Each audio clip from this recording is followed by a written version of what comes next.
एक छोटे से गांव में एक आदमी रहता था। उसका नाम था रघु। वह एक साधारण किसान था।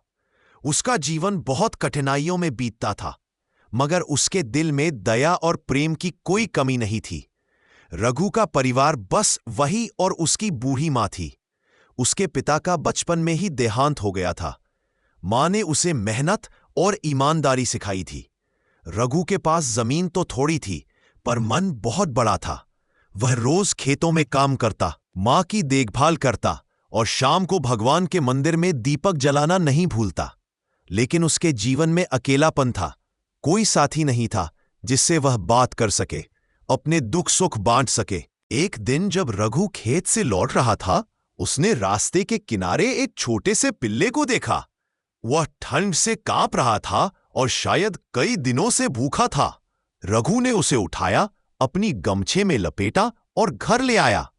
मां ने पहले तो मना किया, बेटा, हमारे पास खुद खाने को मुश्किल से है, इस जानवर को कैसे पालेंगे।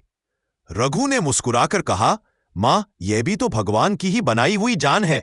जैसे उसने हमारी भूख मिटाने का इंतजाम किया है, वैसे इसका भी करेगा। उस दिन से वह पिल्ला रघु के परिवार का हिस्सा बन गया। उसने उसका नाम रखा शेरू। दिन बीतते गए, शेरू धीरे धीरे बड़ा हुआ। वह बहुत समझदार और वफादार था। जब भी रघु खेत में जाता, शेरू उसके साथ जाता, खेत की रखवाली करता और रात में घर की पहरेदारी। गांव के लोग कहते, रघु भाग्यशाली है, इतना सच्चा साथी सबको नहीं मिलता। एक बार गांव में चोरों का गिरोह सक्रिय हुआ। लोग डर के मारे रात को बाहर निकलना बंद कर चुके थे। एक रात रघु के घर में भी वही चोर घुस आए। रघु और उसकी मां गहरी नींद में थे। जैसे ही चोरों ने दरवाजा खोला, शेरू ने भौंकना शुरू कर दिया। उसने एक चोर की टांग पकड़ ली और तब तक नहीं छोड़ा जब तक बाकी चोर भाग नहीं गए। रघु जाग गया। उसने लालटेन जलाकर देखा तो शेरू के मुंह में खून था। अपनी बहादुरी में उसने खुद को भी घायल कर लिया था। रघु की आंखों में आंसू आ गए। उसने शेरू को सीने से लगाया और बोला, तू सिर्फ कुत्ता नहीं, मेरा रक्षक देवता है। समय बीता। एक दिन गांव में भयानक बाढ़ आई। नदी का पानी खेतों और घरों में घुस गया। लोग ऊंचे स्थानों पर शरण लेने लगे। रघु अपनी मां को लेकर किसी तरह गांव के बाहर पहाड़ी की ओर भागा। लेकिन अचानक उसे याद आया कि शेरू घर में ही रह गया है।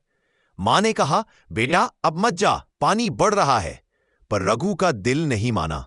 वह बोला, मां, वह मेरा परिवार है, मैं उसे छोड़कर नहीं जा सकता। वह तेज बहते पानी में उतर गया। जब वह घर पहुंचा तो देखा कि आधा घर डूब चुका है। उसने आवाज लगाई, शेरू, शेरू। कुछ सेकंड बाद उसने देखा, शेरू लकड़ी के एक